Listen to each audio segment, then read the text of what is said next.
It's November 14th, 1998. The air is crisp. The streets of Arlington, Virginia, unusually quiet as autumn leaves scatter across the pavement. Two sisters, Emily Mallory, 19, and her younger sister Sarah, 16, step out of a friend's birthday party just before midnight.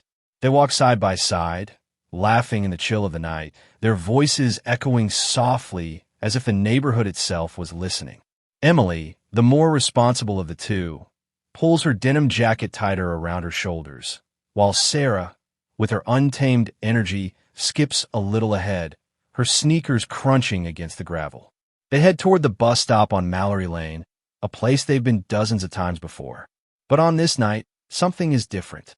By morning, both sisters will vanish without a trace. Their belongings will not be found. No phone calls will come in. The family home will be eerily silent, and the entire town will be left haunted by one terrifying question: what happened to the Mallory sisters? Before we dive into this chilling case, make sure you hit that like button and subscribe to the channel. Here we uncover the darkest mysteries, the unsolved crimes that still echo in silence, the cases where answers may still be hiding in plain sight. And I want to hear your thoughts. What do you think happened that night? Because sometimes it's fresh eyes, new perspectives that make all the difference in unraveling a story like this one. Emily Mallory was 19 years old. She had just started her first semester of community college, majoring in psychology, and she was the type of girl people described as dependable, protective, the kind of older sister who always carried extra change in her purse for bus fare in case Sarah forgot. Sarah, 3 years younger, was her opposite in many ways. Adventurous, playful, the kind of teenager who would make friends with strangers and always seemed to be at the center of attention. The sisters were inseparable. They lived with their mother, Karen, in a small townhouse. Their father had died of a heart attack when they were children, leaving Karen to raise them alone. Despite financial struggles, Karen kept a loving home. Emily often worked part-time jobs to help, while Sarah kept the house lively with her constant chatter and music blasting from her bedroom. To most, they seemed like ordinary girls with ordinary dreams. But on that November night, their story became anything but ordinary. The day of their disappearance had started like any other. Emily had gone to her morning class, then spent the afternoon babysitting for a neighbor. Sarah had stayed late at school for drama club, her favorite activity. That evening, they both headed to a classmate's birthday party.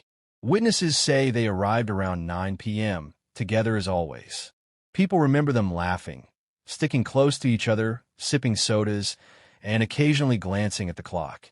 The party was typical. Loud music, kids crammed into the living room, chatter spilling out into the backyard. Nothing seemed unusual. Around 11:45 p.m., they decided to leave. They told friends they were catching the midnight bus on Mallory Lane. It was a 5-minute walk. That was the last time anyone saw them alive. The timeline is chillingly precise. At 11:50 p.m., a neighbor walking his dog spotted the girls heading toward the bus stop. Emily's denim jacket and Sarah's hoodie stood out in the dim glow of a streetlight. At 12:15 a.m., the bus was scheduled to arrive.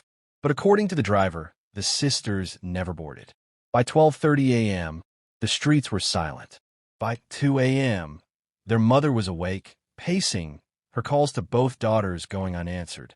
When they failed to come home, Karen phoned the police. But at first, officers dismissed her fears. Teenagers, they said, sometimes stayed out late. Maybe they ran away. Maybe they were with friends. But Karen knew better. Emily would never let her worry like that. Sarah, though playful, would never ignore her mother's calls. Something was wrong, and Karen's instincts, as mothers often are, were right. In those first critical 48 hours, police failed to act with urgency. No Amber Alert, no immediate search. Flyers weren't printed until the third day. Those delays, as detectives later admitted, likely cost them vital leads. Yet there were clues, strange ones. Multiple residents reported seeing a black SUV circling the block that night. A man was spotted loitering near the bus stop, described as tall, mid-30s, wearing a dark hoodie. Some say the sisters may have entered the SUV willingly, perhaps recognizing the driver. Others believe they were forced. But what happened in those 15 minutes between their last sighting and the bus's arrival remains one of the case's greatest mysteries. The disappearance shocked the community. In the weeks that followed, police scoured the wooded areas around Mallory Lane. Volunteers formed search parties. Helicopters scanned a nearby river. Yet nothing, no trace of Emily or Sarah. Their purses, jackets, even Sarah's backpack filled with notebooks never surfaced. The bus stop itself showed no signs of struggle, no dropped belongings, no drag marks. It was as if the sisters had walked into thin air. Their mother, Karen, became the face of the search. She appeared on local news, clutching photographs of her daughters, pleading for answers. The townhouse filled with missing posters, her living room becoming a command center. Neighbors brought food, left flowers, prayed on her front steps. But each night ended the same, with silence, with 2 empty bedrooms upstairs, untouched since the night the girls left. Psychologically, the toll was devastating. Emily's best friend later said she could no longer sleep without nightmares of the bus stop. Sarah's classmates left her desk untouched at school, her books still stacked neatly, as if she would walk through the door any moment. Rumors spread like wildfire. Some believed a stranger had kidnapped them. Others whispered darker theories, that someone they trusted had betrayed them. The SUV became the focal point. Who was driving it? Why was it circling? And why, despite multiple sightings, could no one provide a license plate? Years passed. In 2003, 5 years after the disappearance, police received what they believed could be a breakthrough. A jacket, discovered in a wooded area not far from Mallory Lane, appeared to match one Emily had been wearing that night. DNA tests revealed traces of her, but also an unknown male profile. The evidence was promising, but still inconclusive. Detectives began to look at known offenders in the area. One man in particular drew suspicion, a local resident in his 30s with a history of abductions. He lived just 2 blocks from where the sisters vanished.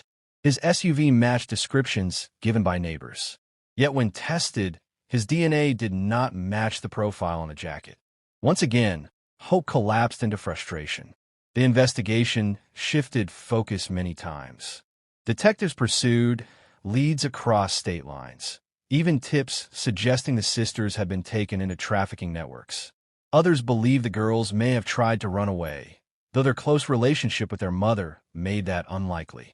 For every theory, there was a hole. For every clue, a dead end. And the longer the case dragged on, the colder it became. But one detail remained. Someone in Arlington, someone who lived on Mallory Lane or drove down it that night, knew more than they admitted. Detectives still believe the community holds answers. Today, more than 25 years later, the case remains unsolved.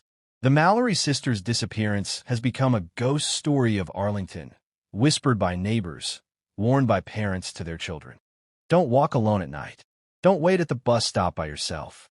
Their faces, once printed on missing posters, are now faded in memory, but not forgotten.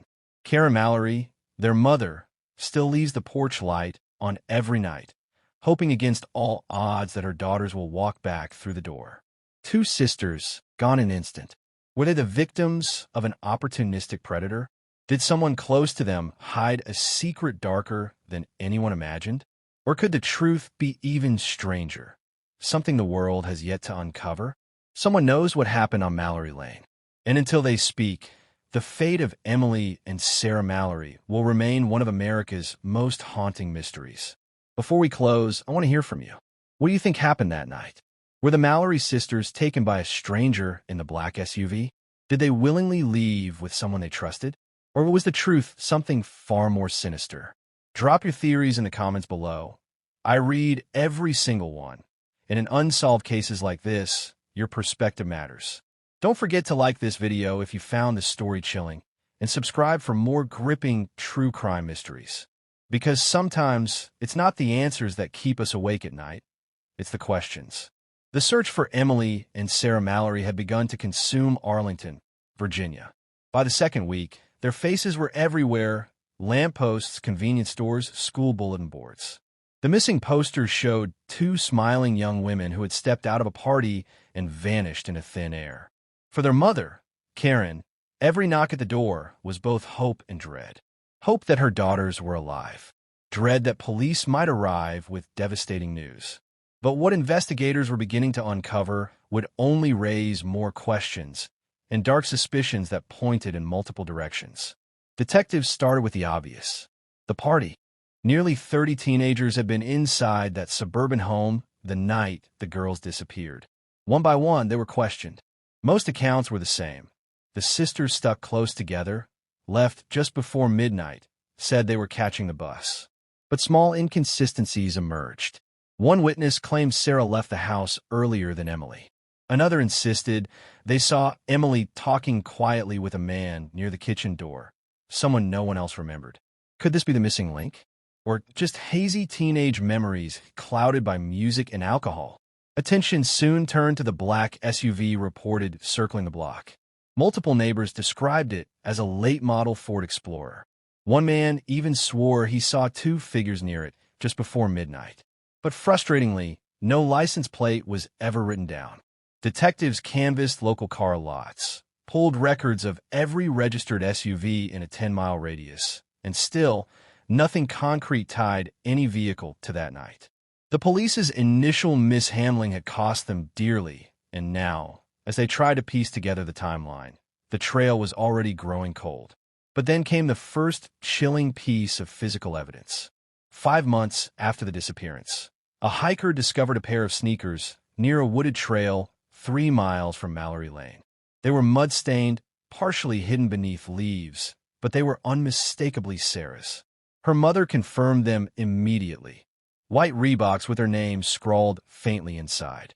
Yet the discovery raised even more questions. Why would the shoes be left there? Was it a sign the girls had been brought into those woods? Or a cruel attempt to mislead investigators? Forensics turned up nothing.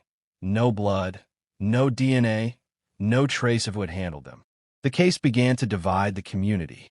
Some believed the sisters were lured by someone they knew, someone they trusted enough to leave the bus stop with. Others whispered about predators targeting teenagers, pointing to similar cases in neighboring states. Parents became hyper-vigilant. Teenagers were forbidden from walking alone.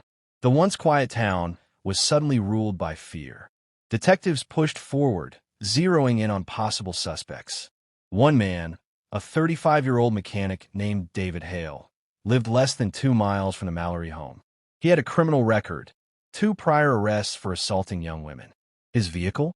A black SUV. Neighbors claimed he often drove late at night, sometimes parking on Mallory Lane for no apparent reason. When detectives brought him in, his demeanor was unsettling, calm, almost too calm. He denied knowing the sisters, denied being near the bus stop that night, but offered no solid alibi. His SUV was searched from top to bottom. Forensic teams combed through fibers, hair samples, even microscopic traces in the carpeting. And then, a break. They found a strand of brown hair lodged beneath the back seat. At first, police believed they finally had their man. The hair was tested against both Emily and Sarah, but the results stunned everyone. It didn't match either sister. It didn't even match David Hale. It belonged to someone else entirely, an unidentified female. Once again, hope turned to confusion. Who was the mystery woman? And how did her hair end up in the back seat of a man already suspected in 2 assaults? Meanwhile, new witnesses came forward. A bus driver from another route claimed he remembered seeing 2 teenage girls boarding his bus around 12:30 a.m. that night, 15 minutes after Emily and Sarah should have been waiting at their stop. The girls, he said, matched their description. But there was one detail that didn't fit. According to him, they weren't alone. They were with a man. He was tall, wearing a baseball cap pulled low, and the girls appeared uncomfortable, glancing nervously around. Yet by the time police checked surveillance from that bus, the footage was already taped over. Another lead lost to time. The psychological toll deepened. Karen, their mother, spent her days combing through tips, chasing every lead herself when she felt police weren't moving fast enough. She began receiving strange phone calls at night, silence on the other end, heavy breathing, sometimes faint laughter. Police traced the calls, but they were always from payphones scattered across Arlington. Was it a cruel prankster? Or someone closer to the case, taunting her with knowledge only they had? And then came the discovery that would shake the investigation to its core. In the summer of 2003, 5 years after the sisters vanished, a construction crew clearing land just outside Arlington found a denim jacket partially buried in the soil. It was weathered, torn, but still intact enough for identification. Karen recognized it immediately, Emily's. The jacket she had worn the night she left the party. Forensic testing revealed traces of her DNA, confirming it belonged to her. But there was something else. Stains on the jacket tested positive for blood that wasn't hers. The revelation reignited the case. If the jacket was there, where were the sisters? Whose blood had been on it? And had the killer made a mistake by leaving behind the very evidence that could bring him down? Detectives had a new lead, but it pointed in two directions, toward a violent end for Emily and Sarah, or toward the possibility that someone else entirely had been involved. And just when investigators thought they were finally closing in on answers, a shocking confession came from an unexpected source. A man already behind bars for unrelated crimes claimed he knew what had happened to the Mallory sisters. He described in chilling detail how they had been taken, where they had been driven, and what became of them. But as detectives pressed him, one disturbing question lingered. Was he telling the truth or weaving lies to secure himself a lighter sentence? Because the details he revealed led to a place no one expected, and what investigators found there would change the course of the entire case. The confession came from a man named Richard Coleman, a 42-year-old drifter already serving time for burglary and assault. On paper, he was no one of significance, just another inmate with a long rap sheet. But when detectives sat across from him in the prison interview room, what he began to describe made the hair on the back of their necks stand up. Coleman claimed that on the night Emily and Sarah Mallory disappeared, he had been riding with a man he only knew as Mike. They had been drinking, driving aimlessly through the neighborhoods when they spotted the sisters near the bus stop. According to Coleman, Mike pulled over, offered them a ride, and when the girls hesitated, he grabbed one by the arm. From there, Coleman painted a horrific picture. Two terrified sisters forced into the SUV, driven off into the night. It was every parent's worst nightmare. But was it true? Detectives had heard jailhouse confessions before. Most turned out to be fabrications, attempts to bargain for shorter sentences. Yet Coleman's account contained chilling details only someone with first-hand knowledge should know. He described Sarah's white sneakers with her name written inside. He described Emily's denim jacket. And most unsettling of all, he claimed the girls were taken to an abandoned farmhouse just outside Arlington, an address he provided to police. Investigators wasted no time. Within hours, a convoy of police cruisers rolled down a dirt road Coleman had directed them to. The farmhouse loomed ahead, its windows shattered, its roof sagging from years of decay. The air was heavy with anticipation. Could this be it? After years of dead ends, was this the place where the Mallory sisters had last been seen alive? Forensic teams scoured every inch of the property.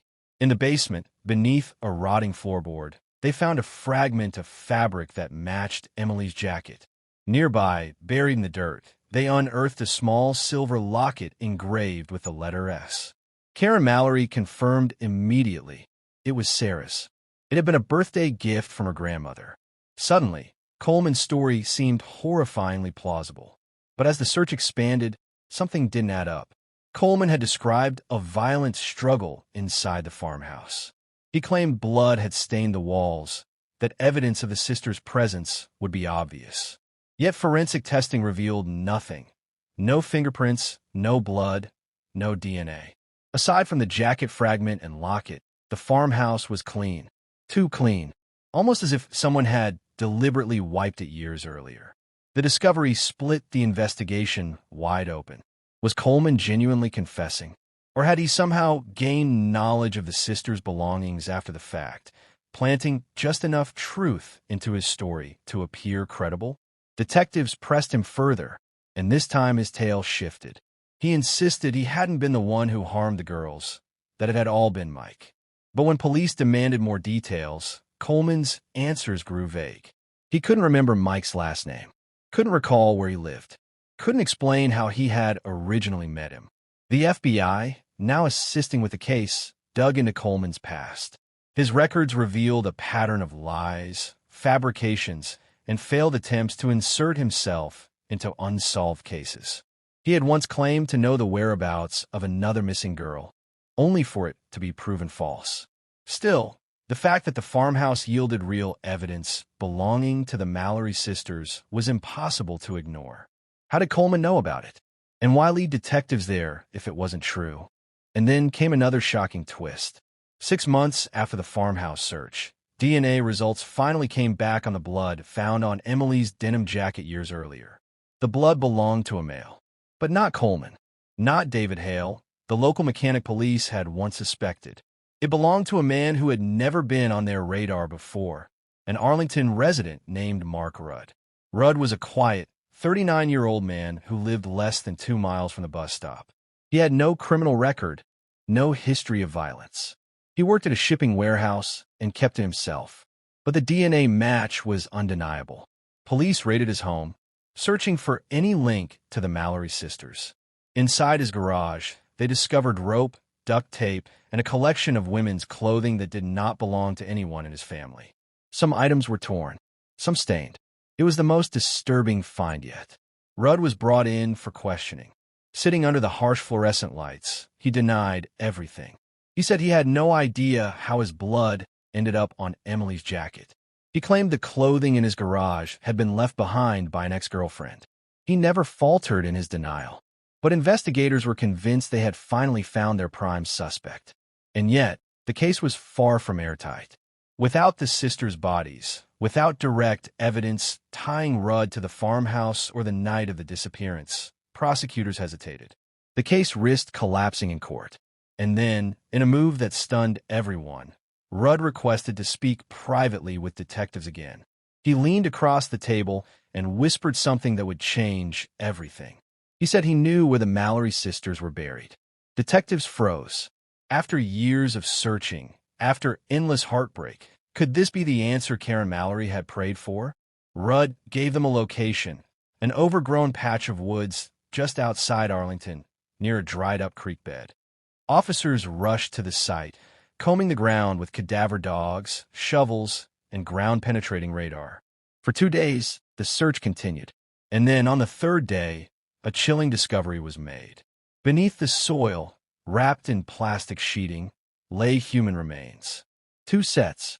The community held its breath. The Mallory family prepared themselves for the worst. But when forensic results came back, the truth was even more shocking. The remains were not Emily and Sarah Mallory. They belonged to 2 completely different women, women no one even knew were missing. The discovery shook Arlington to its core. For years, the Mallory sisters had been the face of one of Virginia's most haunting mysteries. But now, buried beneath the soil of a wooded creek bed, police had unearthed 2 sets of female remains that weren't Emily and Sarah. These women had been hidden, discarded, erased from the world, and no one had even known they were gone. That single fact forced investigators to confront a chilling question. Had they been chasing the wrong narrative all along? The remains were badly decomposed. Forensic anthropologists worked tirelessly to recover what they could: fragments of bone, teeth, strands of hair clinging to the plastic sheeting. Over time, a profile emerged. The first set of remains belonged to a woman in her early 20s. The second appeared to be older, perhaps in her mid-30s. Neither matched the Mallory sisters' ages. Dental records eventually identified the older victim as Rebecca Hale, a local woman reported missing in 2009. The younger woman remained nameless. Jane Doe, the press called her. The community, already raw from years of uncertainty about Emily and Sarah, now faced the possibility of a hidden predator who had been operating for years under their noses. Mark Rudd, the quiet warehouse worker with no prior record, was suddenly no longer just a suspect. He was a looming monster in their imaginations. And with 2 unidentified victims now tied to him, the FBI began treating the Mallory case not as an isolated abduction, but as part of a possible serial pattern. When interrogators confronted Rudd with the discovery, He didn't flinch. He sat motionless, hands folded, staring at the table. He neither confirmed nor denied the connection. Instead, he repeated the same chilling line over and over. "I told you where to look. I didn't say who you'd find." It was enough to send shivers down the spine of everyone in the room. Investigators tried to break him. They pushed photographs of the remains in front of him, hoping for a reaction. They brought in behavioral profilers who suggested Rudd's calm demeanor was not denial. It was control. He wanted power. He wanted to watch them unravel. And by all accounts, it was working. But the most devastating blow came when Karen Mallory was informed. For years, she had lived on hope, clinging to the belief that one day her daughters would be found. Now, with 2 other women unearthed, her nightmare deepened. Were Emily and Sarah buried somewhere else in the woods, still waiting to be discovered? Or worse, had Rudd lied about burying them at all? Detectives launched a wider search of the area, expanding into hundreds of acres of dense forest. Cadaver dogs combed every clearing. Excavators tore into the earth. Nothing. Weeks of searching produced no trace of the sisters. And with every empty hole, Karen's hope dimmed.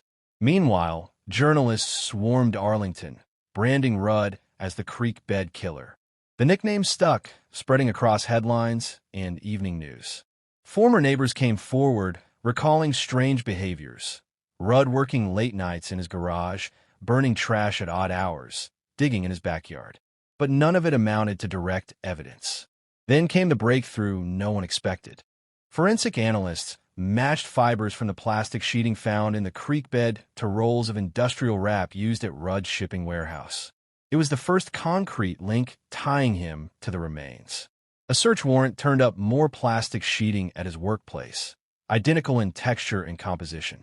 Investigators believed they had finally trapped him in a web of evidence. Yet once again, Rudd outmaneuvered them. In court, his defense team argued that the sheeting was standard, used by thousands of warehouses across the state. They claimed there was no proof Rudd had ever removed rolls from his job site. And with no living witnesses, no direct DNA connecting him to the victims, prosecutors found themselves cornered. The case risked collapsing before it ever reached trial. Behind the scenes, the FBI began digging deeper into old missing persons cases across Virginia. They discovered at least 6 women who had vanished over the past decade. Women whose disappearances had never been solved, whose names had barely made the news. Some were young, some middle-aged, some transient. But all had one thing in common. They had last been seen within a 50-mile radius of Arlington. The possibility was horrifying.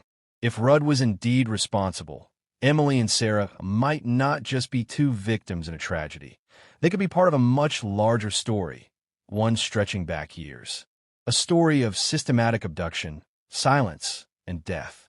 And then, just when the case seemed ready to implode under its own weight, investigators uncovered something new.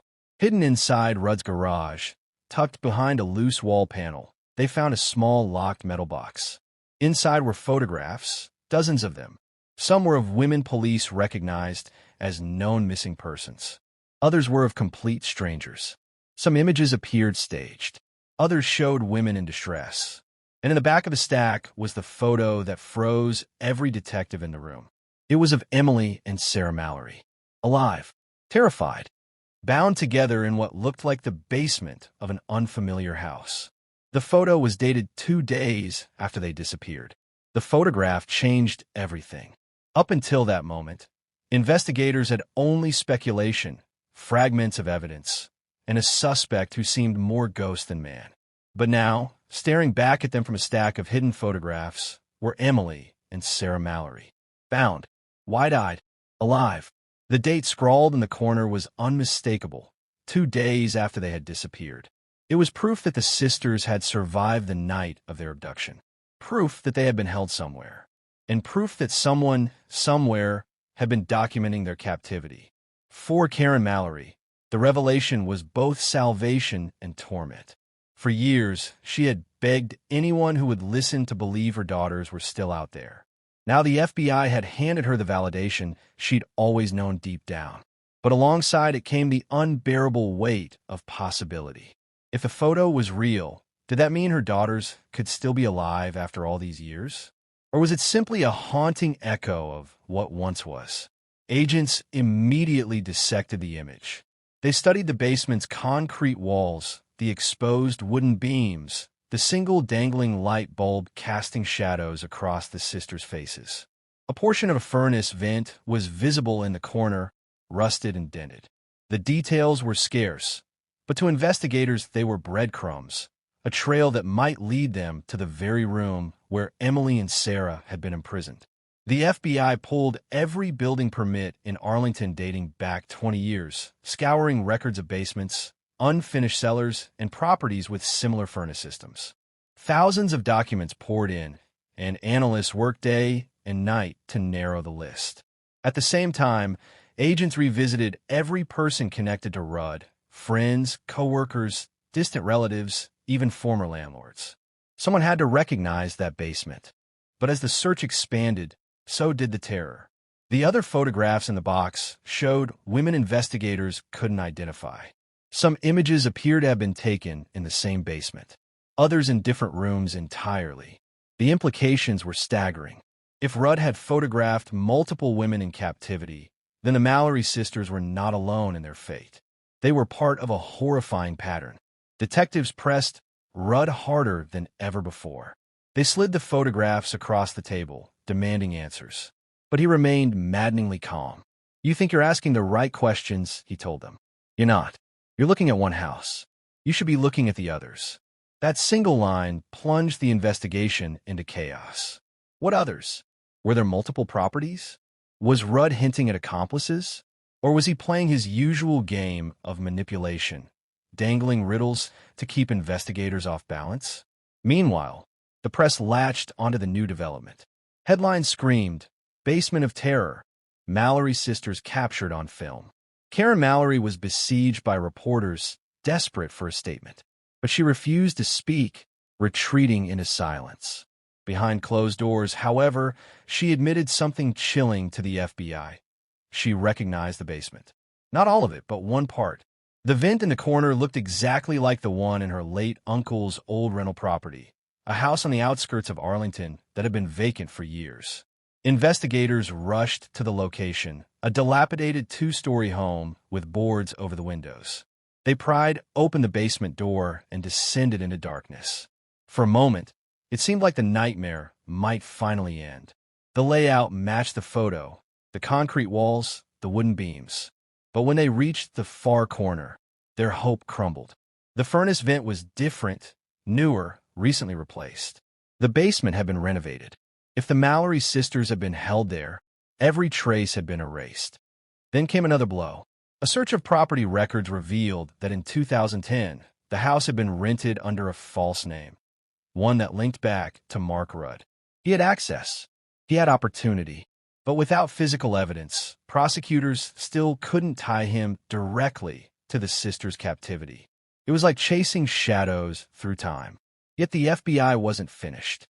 They sent the photographs to Quantico for digital enhancement. When technicians brightened the images, a chilling new detail emerged. In the corner of one photo, reflected faintly in a piece of broken glass on the floor, was a second figure. A man standing behind the camera, his face partially obscured, but not completely. And he wasn't Mark Rudd. The revelation shook the investigation to its core. If someone else had been in that basement, someone else had helped orchestrate the abduction, then this case was no longer about a lone predator. It was about something larger, darker, and far more organized. The FBI now faced an impossible dilemma. Do they confront Rudd with the discovery, hoping he slips? Or do they chase the unknown figure in the reflection, risking a dead end? Every hour wasted felt like another nail in the sisters' coffin. The search for answers turned into a nationwide manhunt.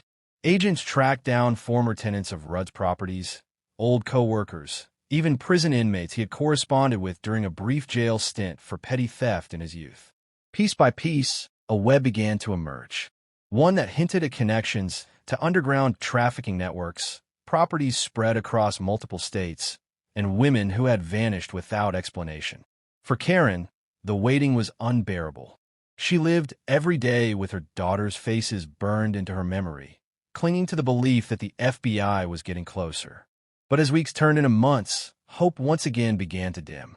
Then, late one evening, a call came in from across state lines.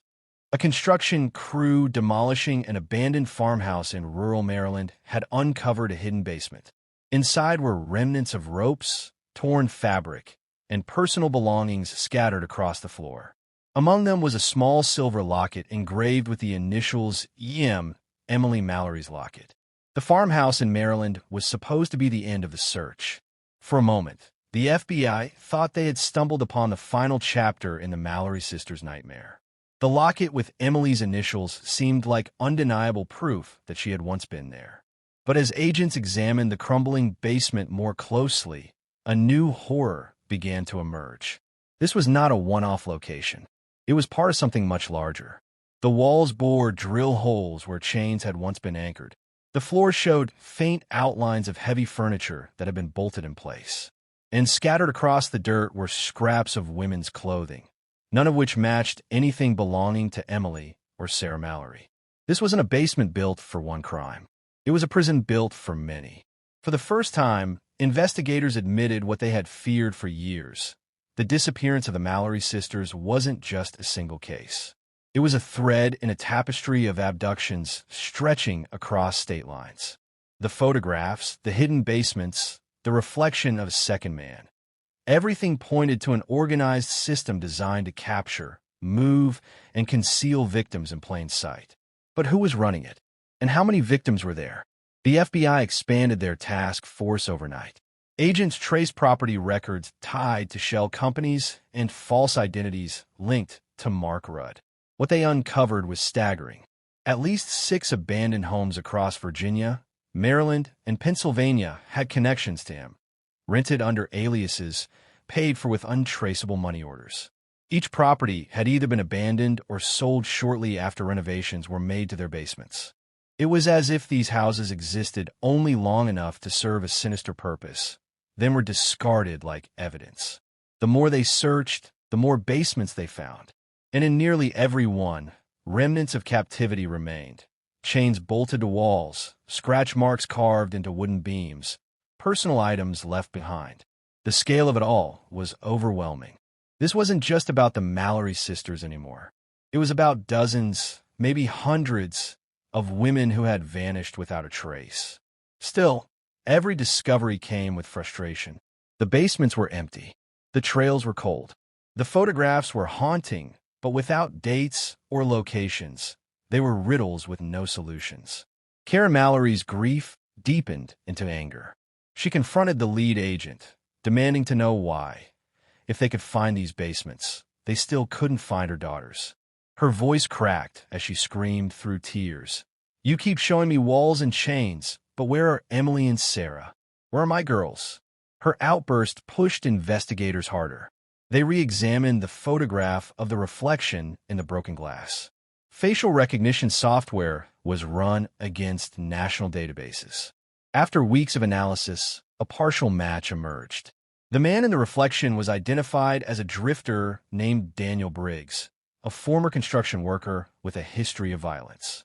He had once worked for a small contracting firm that specialized in basement renovations, a firm that, records showed, had done work on multiple Rudd-linked properties. Briggs had vanished years earlier, but witnesses remembered him, tall, gaunt, with piercing eyes and a habit of carrying a camera everywhere he went. Suddenly, the photographs made chilling sense. Rudd may have orchestrated the network, but Briggs was the one documenting it. The FBI now had 2 predators connected by a web of basements. But the key question remained, were they working alone, or was this part of something even larger? The answer came from an unexpected place. While combing through storage lockers tied to Rudd, agents uncovered ledgers written in code. At first, they seemed meaningless strings of numbers and symbols. But when cryptographers cracked the pattern, the truth was devastating. The ledgers were records of transactions, payments in exchange for deliveries, and each delivery was a woman. Dozens of entries spanned nearly a decade. Each one included a date, a coded location, and an amount of money. The Mallory sisters were in the book. Their initials appeared in an entry dated the week of their disappearance. It was proof beyond doubt. Rudd hadn't just abducted the sisters. He had sold them. The discovery shattered Karen Mallory. For years, she had prayed that her daughters were being held somewhere, waiting to be found. Now she was faced with the possibility that Emily and Sarah had been passed from one captor to another, traded like property in a network that stretched far beyond anything the FBI had imagined. But there was still a glimmer of hope. The most recent entries in the ledger were only 6 months old. That meant the network was still active. And if it was still active, there was a chance, however small, that her daughters were still alive. The FBI launched the largest manhunt of their careers. Undercover agents infiltrated online forums suspected of trafficking activity. Surveillance teams tracked money orders linked to the ledger. Every lead was followed, every rumor investigated. Slowly, a new picture began to emerge. This wasn't just Rudd and Briggs. It was an entire ring operating across multiple states, using abandoned properties as temporary holding sites before moving victims further down the chain. And then came the break. An undercover sting in Philadelphia led to the arrest of a courier transporting a young woman across state lines. In his car, agents found maps marked with routes that matched entries in Rudd's ledger. Under interrogation, the courier cracked. He admitted the network still had 2 long-term holds in play. 2 women who had been kept alive for years because they were considered special property. The FBI's blood ran cold. Could those 2 women be Emily and Sarah Mallory? Before they could press further, the courier demanded protection in exchange for information. He said he knew where one of the holding sites was located, a farmhouse outside Pittsburgh. But before he could provide the exact location, news broke that he had been found dead in his cell, an apparent suicide. The timing was too perfect, too clean. Someone had silenced him. And just like that, the trail went cold again. For Karen Mallory, the cycle of hope and despair was unbearable. She began receiving anonymous phone calls at night, raspy voices whispering that her daughters were alive, that she would see them again, that the FBI was lying to her. Investigators couldn't trace the calls. Were they cruel hoaxes or taunt from someone inside the network itself? The FBI doubled their efforts, scouring Pennsylvania for the rumored farmhouse. Then, late one night, they got a tip. A hiker had stumbled across a boarded-up property deep in the woods outside Pittsburgh. The house matched the courier's description. A raid team was assembled, and at dawn, agents surrounded the property. What they found inside would change everything. The boarded-up farmhouse outside Pittsburgh looked lifeless at first glance. The wood slats nailed across its windows were rotting. The paint peeled from its siding in long, curling strips. To the casual eye, it was nothing more than an abandoned relic, left to decay in silence. But the agents who surrounded it at dawn knew better. They moved in quietly, weapons drawn, hearts pounding with the weight of what they might discover. Inside, the air was suffocating.